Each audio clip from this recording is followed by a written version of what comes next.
नमस्कार, कैसे हैं आप? आज आपकी फिक्र बहुत ज्यादा बढ़ गई है। जिस तरीके से कोरोना के आंकड़े बढ़ रहे हैं, वाकई में अब चिंता बहुत ज्यादा है। शुरुआत करते हैं आपकी फिक्र की बड़ी बड़ी खबरों के साथ। अब देश में लॉकडाउन भी लौटने लगा है और देश भर के अस्पतालों का पिछले साल जैसा हाल भी होने लगा है। लेकिन ऐसी क्या वजह है कि देश के प्लानिंग कमीशन को कहना पड़ा कि अगले 4 हफ्ते क्रिटिकल हैं? आज आपको बताएंगे। फिक्र की बात यह है कि कोरोना टीके की डोज ले चुके डॉक्टर भी संक्रमित हो गए और 18 साल से कम उम्र के बच्चों में कोरोना तेजी से फैला है। यानी देश किस ओर जा रहा है, यह देखकर आपका डर दोबारा लौट आएगा। आज हम एक ऐसी लापरवाही दिखाएंगे जिसका नतीजा देखकर हर कोई पछताता है, लेकिन वो ही लापरवाही दोहराने के लिए कोई नया चला आता है। यानी ड्राइविंग के दौरान फोन से उलझे रहना। फिक्र यह है कि इसे लापरवाही मानी जाए या फिर वारदात। पश्चिम बंगाल के चुनाव में वोटों के समीकरण पर भी बात करेंगे। यह एक ऐसा चुनाव था जिसमें ओवैसी जैसे नेता ताल ठोक कर गायब हो गए, तो अब अब्बास सिद्दीकी जैसे नेताओं ने चुनाव का गणित ही बदल दिया। कैसे, हम आपको दिखाएंगे। सबसे पहले फिक्र कोरोना की, जिसे लेकर केंद्र सरकार चिंतित है और नीति आयोग ने एक तरह से चेतावनी जारी कर दी है। कोरोना संक्रमण को लेकर अगले 4 हफ्ते बहुत कठिन हैं। नीति आयोग ने ऐसा क्यों कहा, हम आपको इसके बारे में बताएंगे। लेकिन यह समझना जरूरी है और सावधान होना आपके लिए बहुत जरूरी है। देश में कोरोना की दूसरी लहर हर गुजरते दिन के साथ ज्यादा संक्रामक और घातक होती जा रही है। कोरोना संक्रमण ने एक बार फिर रिकॉर्ड तोड़ दिया है। देश में पहली बार कोरोना के 1,15,000 से ज्यादा नए केसेस सामने आए हैं। 6 अप्रैल को 630 लोगों की मौत हुई और 54,800 से ज्यादा एक्टिव केस बढ़े हैं।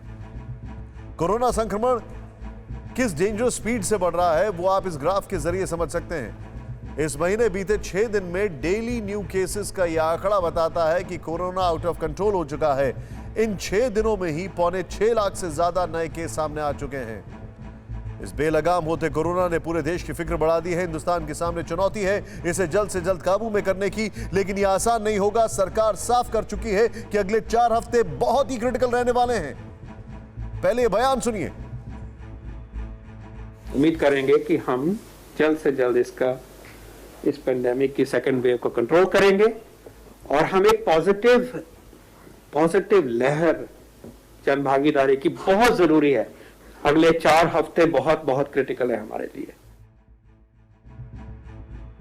टीवी 9 भारतवर्ष पिछले 2 हफ्ते से लगातार इसके ऊपर शोज कर रहा है, बता रहा है कितनों को जगाएं, और अब नींद टूट रही है। आखिर ये अगले 4 हफ्ते क्यों क्रिटिकल होंगे, ये समझने के लिए आपको बीते 4 हफ्तों के आंकड़ों पर नजर डालने की जरूरत है। ये बीते 4 हफ्तों में कोरोना के नए केस का ग्राफ है, जो दिखाता है कि 10 से 16 मार्च के हफ्ते में देश में 7 दिन में 2.25 लाख से ज्यादा नए केसेस मिले, जो तेजी से बढ़ता हुआ चौथे हफ्ते यानी 31 मार्च से 6 अप्रैल के दरमियान 6.5 लाख के आंकड़े को पार कर गया है। मतलब करीब 270%। कोरोना की दूसरी लहर पहले से ज्यादा संक्रामक ही नहीं, बल्कि पहले से ज्यादा घातक भी बताई जा रही है। ये जो ग्राफ आप देख रहे हैं, बीते 4 हफ्तों में देश में कोरोना से हुई मौत के आंकड़ों का है, जो बताता है कि मौत के मामले में 278% की बढ़ोतरी हुई है। तेजी से फैलते संक्रमण के पीछे आर फैक्टर यानी रिप्रोडक्शन फैक्टर का बढ़ना वजह माना जा रहा है। और आर फैक्टर बताता है कि संक्रमित व्यक्ति से कितने लोगों को संक्रमण हो रहा है। दिसंबर में कोरोना के मामले जब घटे थे तो उसके पीछे वजह थी आर फैक्टर का कम होना। अब यह 0.8 था। मतलब तब 10 संक्रमित एक दिन में औसतन 8 लोगों को और 5 दिन में 3 लोगों को संक्रमित कर रहे हैं। लेकिन अब आर फैक्टर बढ़ के 1.39 हो गया है। मतलब अब 10 कोरोना संक्रमित रोज 14 को और 5 दिन में 52 लोगों को संक्रमण का शिकार बना सकते हैं। आर फैक्टर बढ़ने की सबसे बड़ी वजह होती है लोगों का मास्क ना पहनना, सोशल डिस्टेंसिंग का पालन ना करना, क्योंकि अगर लोग इनका पालन करेंगे तो संक्रमण फैलने की दर घटेगी। लेकिन अफसोस, हमारे और आपके बीच मौजूद बहुत से लोग ऐसे हैं जो कि मास्क नहीं पहनते। सोशल डिस्टेंसिंग से कोई मतलब नहीं।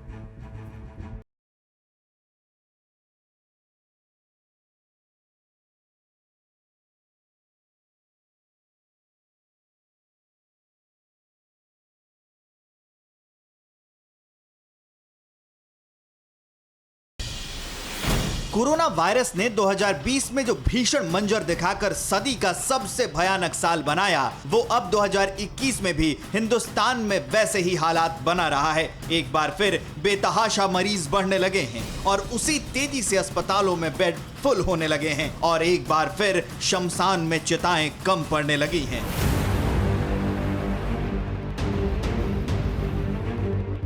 इस दहला देने वाली तस्वीर को देखिए। यहाँ एक चिता पर एक साथ 8 शव रखकर उनका अंतिम संस्कार किया जा रहा है, क्योंकि कोरोना के बढ़ते कहर की वजह से शमशान में और चिताओं के लिए जगह ही नहीं है। महाराष्ट्र के बीड से आई इन तस्वीरों को देखकर खुद को कोरोना प्रूफ समझने वाले लोगों को डरना चाहिए और लापरवाही के अंजाम के बारे में सोचना भी चाहिए, क्योंकि लापरवाही के चलते ही महाराष्ट्र नए केस के मामले में दुनिया में तीसरे नंबर पर पहुंच गया है। यहां बीते 24 घंटे के दौरान 55,469 नए केस मिले हैं और इस मामले में ब्राजील और अमेरिका ही इससे आगे हैं।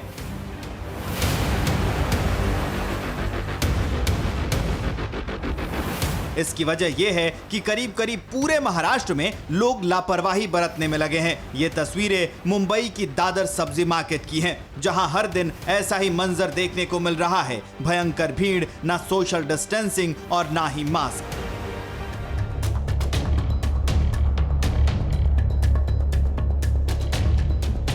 भीड़ भाड़ मुंबई में बस स्टॉप पर भी देखी जा सकती है, जहां बस पकड़ने के लिए लाइन तो होती है लेकिन सोशल डिस्टेंसिंग नहीं।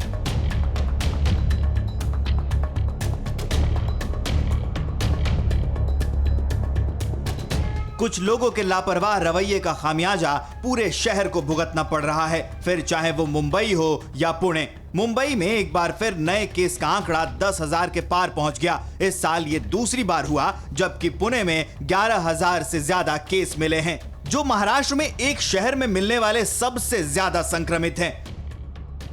पुणे में संक्रमित ज्यादा मिल रहे हैं, रिकवर कम हो रहे हैं, नतीजा एक्टिव केस बढ़ रहे हैं, जिससे अस्पतालों में मरीजों की संख्या बढ़ने से बेड की कमी हो गई है। नौबत यहां तक आ गई है कि पुणे प्रशासन ने सेना की मदद मांगी है। आर्मी अस्पताल का आम जनता के इलाज में इस्तेमाल करने की गुजारिश की गई है। अस्पतालों में बेड की कमी के साथ पुणे के ब्लड बैंकों में खून की किल्लत भी होने लगी है। शहर में भी देख रहे हैं, सब जगह पे एक हफ्ते से कम का स्टॉक अभी सब जगह है, तो इसीलिए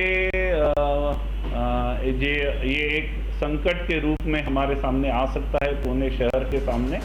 हालात दिल्ली और यूपी में भी विस्फोटक हो चुके हैं। बिगड़ते हालात से बड़ी फिक्र को IIT कानपुर की एक रिसर्च ने और बढ़ा दिया है।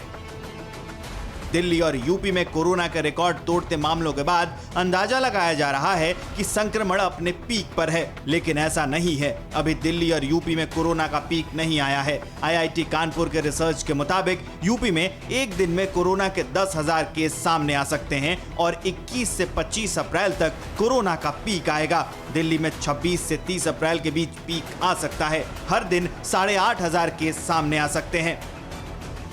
यह आशंका सच साबित हो सकती है, क्योंकि दिल्ली में बहुत सारे लोग जिस तरह लगातार सोशल डिस्टेंसिंग और मास्क को तिलांजलि दे रहे हैं, वो खुद उन्हें, उनके परिवार, दोस्तों और करीबियों को तिल तिल कर मरने के लिए मजबूर कर सकते हैं।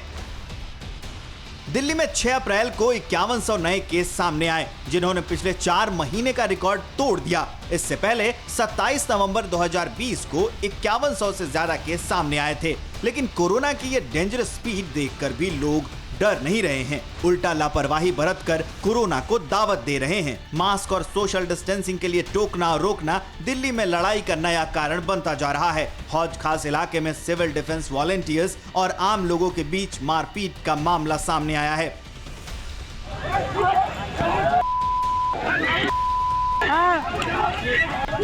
दरअसल मास्क नहीं पहनने की वजह से सिविल डिफेंस वॉलंटियर्स ने अचानक एक कार को रोका, जिससे पीछे से आ रही एक कार ने दूसरी कार को टक्कर मार दी और फिर मारपीट शुरू हो गई।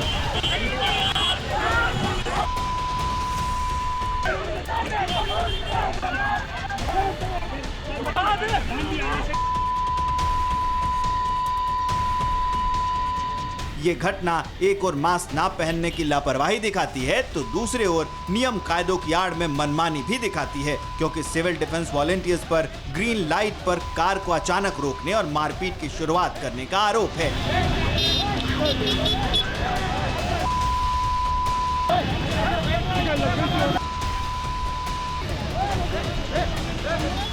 दिल्ली की तरह यूपी में भी कोरोना विस्फोट हो रहा है। हर दिन कोरोना का नया रिकॉर्ड बन रहा है और 6 अप्रैल को इस साल सबसे ज्यादा 5,895 मामले सामने आए। लेकिन फिर भी लोगों को समझ में नहीं आ रहा कि हालात कितने गंभीर होते जा रहे हैं।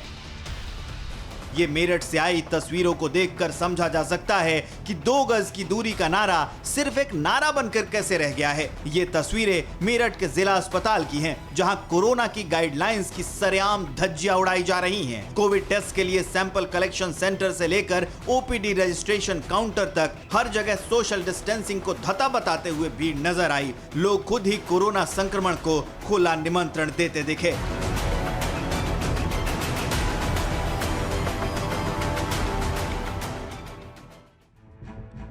परवाह देश की, सोमवार से शुक्रवार रात 10 बजे TV9 भारतवर्ष पर।